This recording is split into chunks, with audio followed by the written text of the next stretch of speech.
Okay. So, answer to the question that came up with Kathy, I want to recount something I said some time ago, which is that if you attach enough rocket boosters, then a pig will fly. And I made that comment in IPv6's infancy, which have in fact been attached. And so I'm riding the pig.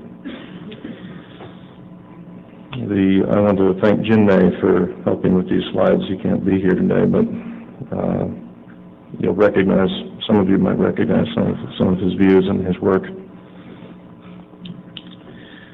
So to develop an IPv6 name server will require, among other things, that you take a very different approach toward your system calls than has historically been done on POSIX-style systems.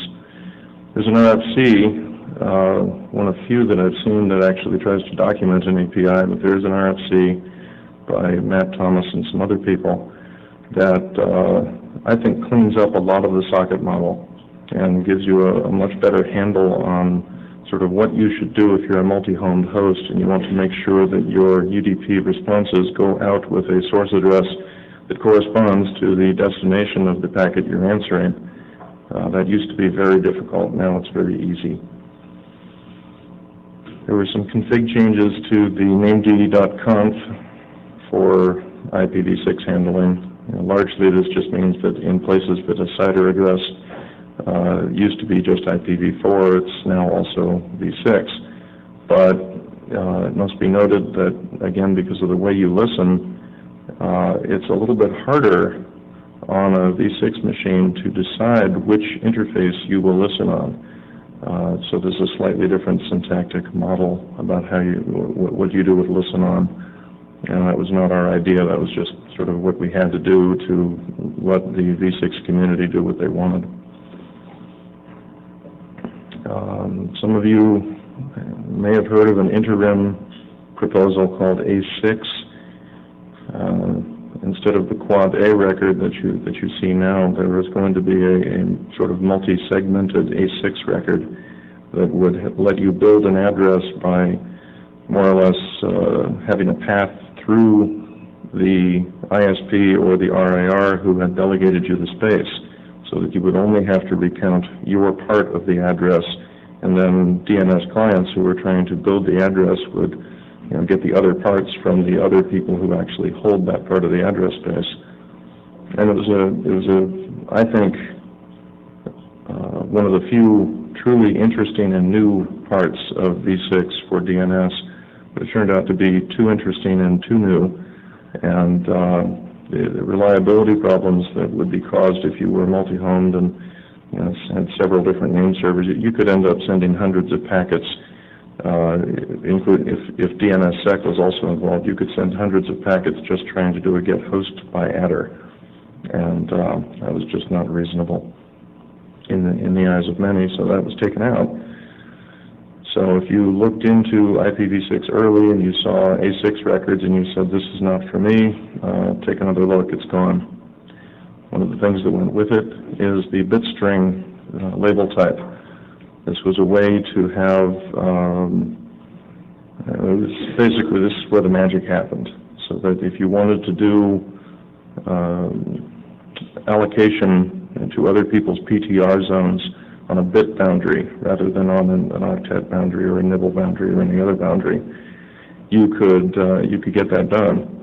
And certainly if the world had been full of /35s, then we might have seen a little bit more popularity of that method. But when you have 128 bits, it's pretty easy to find a convenient 4-bit boundary to do your delegations on. So again, bit strings are gone. And if you looked in on the performance of bind version 9 early on and said that it was not for you because it was too slow, again, take a look again when 9.3 comes out, because when we took bitstring out, a lot of the generality went with it, and the queries per second went up perceptibly. And DNAME, I'll be coming back to DNAME, is one of the things that was put into the spec to support A6 and bitstring. It's sort of part of the whole equation, but it has not been taken out. So even though the other things that gave rise to it are gone, dname is still there. And I guess the way to think of dname is that it's like cname, but it is additive rather than replacing. And again, I'll come back to that.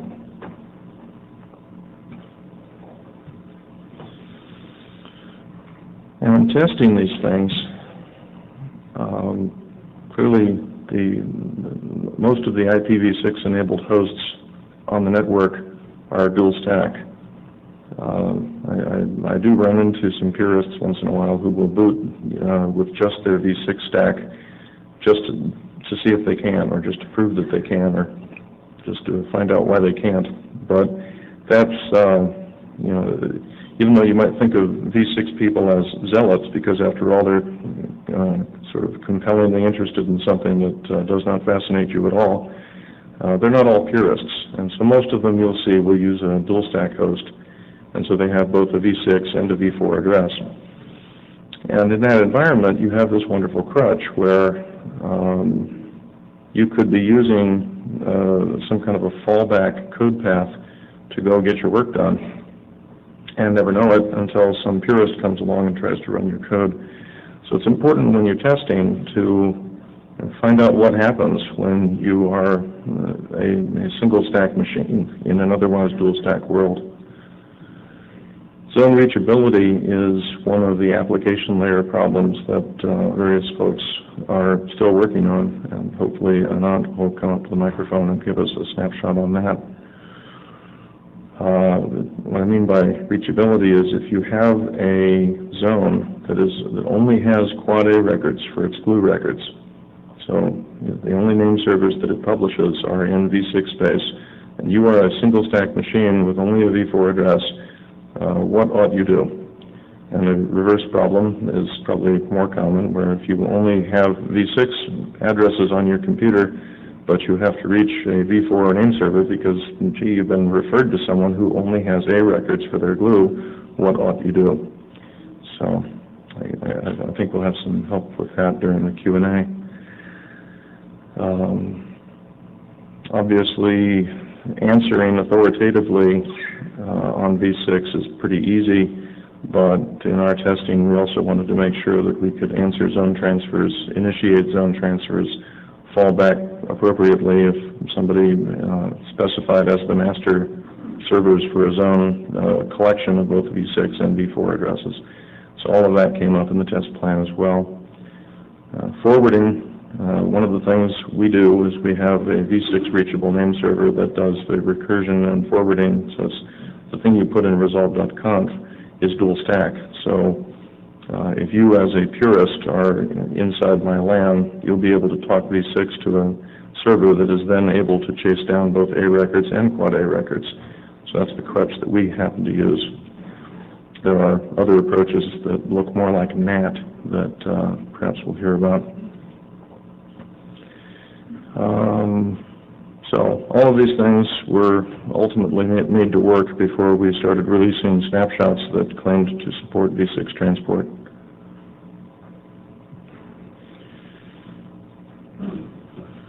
So I will say that a /32 is a lot of space.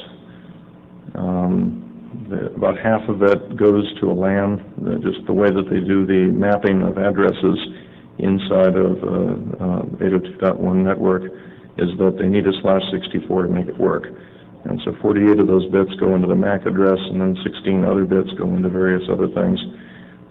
So that means you are limited to only 4 billion LANs inside of a /32. So be careful with that. In our case, where you see the W, X, Y, and Z, we have a number of just zeros that are intended for a future expansion, and then we have some site codes, and then within site codes we have sort of VLAN tags. So on the /48 that we will use for FROOT, they gave us a /48 because they knew we would be filtered if they gave us a longer prefix than that, but I only need one address. So we're dedicating an awful lot of bits to just representing that one thing. And yes, as Kathy said, you can spell things. It's a lot of fun. You see a lot of dead and beef and things like that in these addresses. In my case, I used 1034 because that's the RFC that gave rise to the protocol. So there is fun that can be had. Now, in operating these, we had to upgrade an infrastructure of a whole bunch of bind 8 servers to run bind 9. And sorry to say that we didn't really do that in earnest until we started using V6. So my normal policy for ISC is that we so-called eat our own dog food. You know, we run the same software that we publish, but when you have two major releases that are both still in production and both still getting release cuts once in a while, then you can kind of decide which one you want to run. And so the one that got run was the one that had been getting run for years previously. But when the ops people inside of ISC started running bind 9, they discovered all sorts of things that were just terrible. Just the lack of syslog and the lack of feedback from the RNDC command were two things that had to get fixed the same day that deployment happened. So if you've seen any improvement in that, then you know where it came from. Now it's eerie to folks who run high-volume name servers to switch from bind 8 to bind 9 because you'll do a PS command and you'll see no named-expr commands in your process table. That's gone. So this now just does everything internal to the one process and has its own multiplexing and task switching internally. That almost overcomes the fact that it uses a lot more CPU cycles per query. But again, you can put multiple CPUs to the task. So if you have one of these high-performance multiprocessor Xeon or Solaris, Spark, Alpha, whatever it is, if it's got a lot of CPUs, bind 9 will use them all, and it needs them all. And it will need more memory as well. We generally notice about a 25% bloat just going from bind 8 to bind 9 with the same set of zones loaded. And then you'll notice an additional 25% bloat if you go from a 32-bit machine to a 64-bit machine, because a lot of the memory footprint is just pointers. But, Moore's law says that successful software companies should be finding ways to use all of this new silicon, so we're doing our part.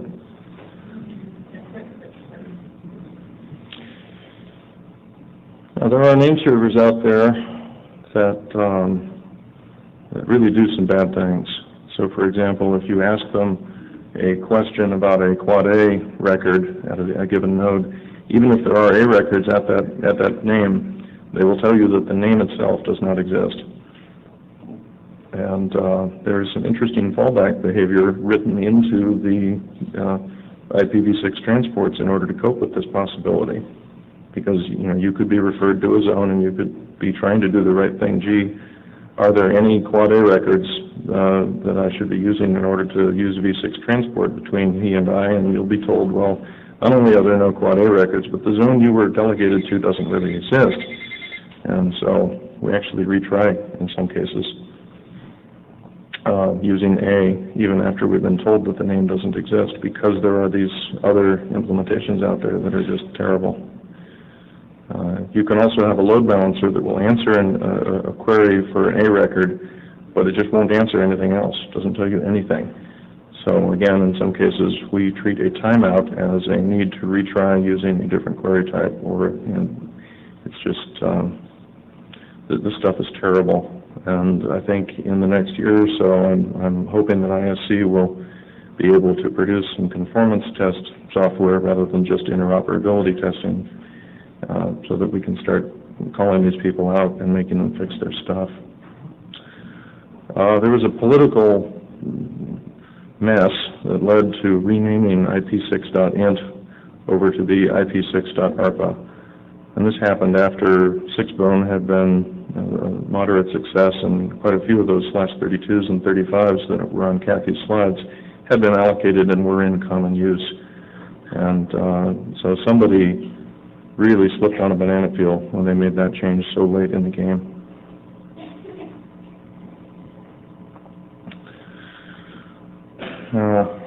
V6 has some arcane things in it, one of which they call site local, which you can sort of think of as RFC 1918, but the exact definition of what a site is kind of still up in the air.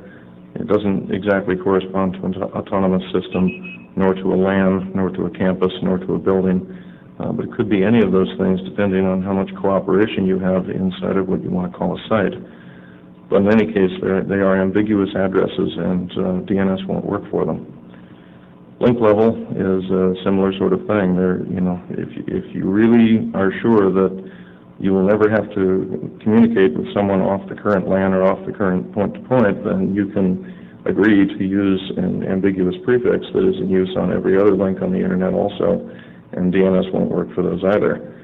So it's like 1918 in v4 space. You have to set up some local zones and to make sure that you direct all the queries about those zones to your own servers if you want naming to work in those address spaces.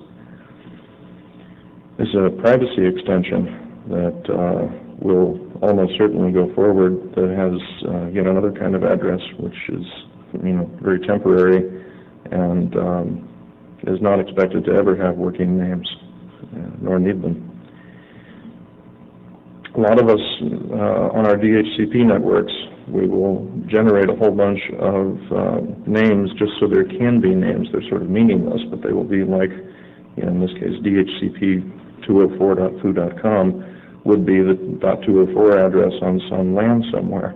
And if you have 64 or even 256 or a /20 or whatever it is, you can pre-assemble all those names so that once somebody receives a DHCP address from you, there will be a working name. It might be up to them to discover it and use it, but at least there will be one. In this case, that's just not realistic because the address will include their MAC, and so there's no way to know in advance what where to put the PTR.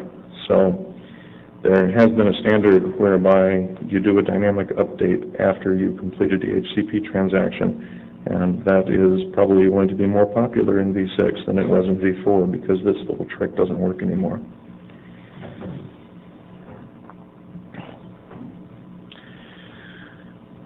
If you start using this, you will undoubtedly end up using the dig command to find out why whatever it is you or someone else is doing is not working.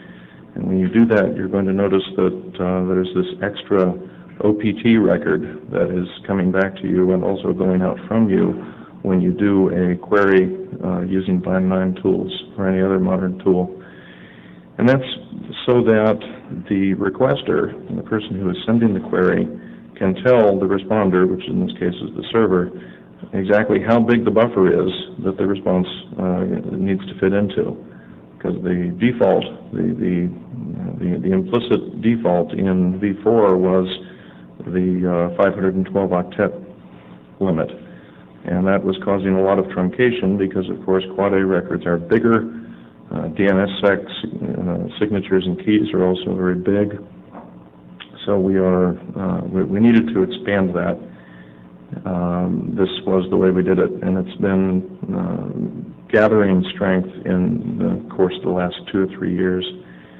We're adding more features to eDNS as time goes forward and bumping the version number, but they're all backward compatible, so that part is a success. And for the root name servers, it turns out that eDNS is absolutely critical. If you want to be a purist and you want to be a single stack v6 host, then one of the things you have to be able to find is a root name server that will answer you in v6 land.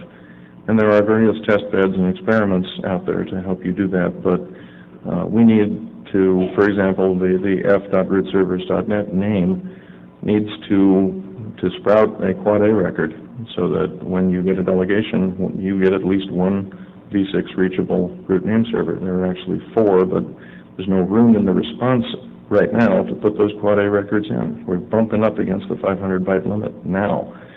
So with eDNS, we will actually have room in the response to delegate you to a mixture of a couple of different kinds of servers instead of just the v4s.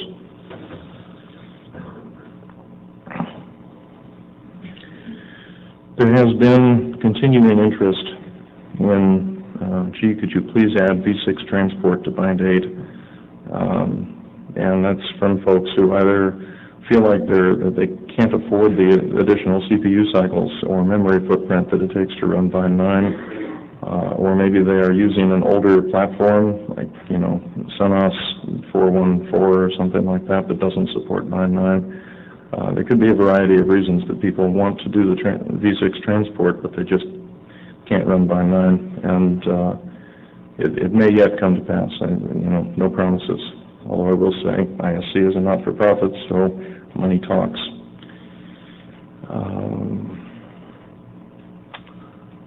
And that's pretty much my talk. So I had a slide or two to show if I had any minutes left, but we've also got time for questions. Okay. Paul, this is Craig Hegan. Do you foresee DHCP still being pretty big, and if so, from a name server perspective, instead of relying on the client to push its name up via dynamic DNS update, do you foresee the capability of the DNS servers to automatically generate those, those records automatically for the DHCP entries we've relied on? Well, the host name that I gave, dhcp204.foo.com, was really kind of a placeholder. It was unlikely that the client was going to change its host name to correspond to that following a DHCP transaction. So it's really just there to get host by adder from failing or timing out or something. So if you go to an FTP server that checks such things, then they will find something for their log file. But the real desire is that the client has a name, he knows what it is, and he would like the DNS to reflect that after a successful DHCP. And I think if V4 really is still in use 10 years from now, you'll see that that's a pretty popular kind of thing to do. But in V6 land, they have this stateless autoconf that is, some people say, better than DHCP, but it also means that there is no server out there that knows when you have been allocated an address, so there's no one to act on your behalf to go make some DNS transaction to go update your name. It's likely that the DHCP server, because it is owned by the same guy who runs the LAN, has some TSIG keys and other permissions to go make that update, and that you, as a stateless autoconf client, do not. Right. So I expect that the ability to do get host by adder and put something useful into the FTP log file is going to go away. From a large corporate perspective and maintaining a pretty significant network, we don't necessarily trust a lot of the end users and the host names that they would push toward DNS. And so many times, also we're looking for the audit trails associated with being able to track down a host, and relying upon, say, MAC addresses or tracking down MAC addresses or even private addresses from cards. DHCP gives us at least a little bit more control. And so the idea of using the servers, being able to generate predictable host names based upon that for readability purposes is something that I know, but the people who worked on the standards in this area traded your concerns off against some others, and you got screwed. Thank you.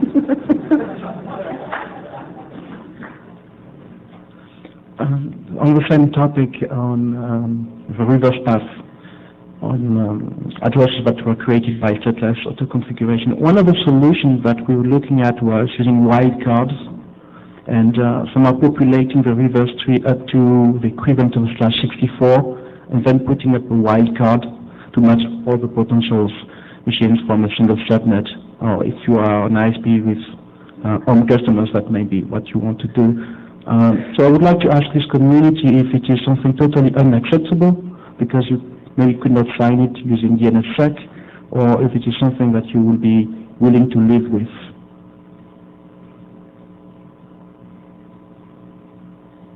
I think you would need to give them a lot more detail before you get much of an answer. And I don't think we're going to get time to do that. Is there a draft they can read? Yes, there is one. and it's going to be updated and published soon again. Okay. I think it will be in the DNS Up community, so look for drafts in DNS Up. Okay. That's on www.ietf.org. Go off to Internet Drafts and look for DNS off. So, I don't see anyone else at the microphone. I want to show you these graphs. This shows that FRoot was attacked about 8 hours ago with a 50 meg spike of query traffic, and it was attacked last week on Monday with an attack of slightly greater magnitude. The one from Monday made the papers. The one from 6 hours ago did not, and in my opinion should not. It's no big deal. If I had better graphing tools, I could show you that this is a pretty common event. Since we have some network owners in the audience, I also want to show you sort of, this is your brain on drugs. This is one of a number of worldwide Anycast servers that serves 10.NET or .ARPA, and these are your customers pounding us. This is down here, you'll see 5,000 times a second. Somebody comes to our particular instance of this and says, hey, I want to update a name in RFC 1918 space, or I want to know my name in RFC 1918 space. And there are tools available where you can collect these queries locally and answer them locally, and maybe even give true answers regarding your own use of these 1918 space inside your autonomous system. You don't have to send them to me. I'm just going to say that the name doesn't exist. But anyway, thank you.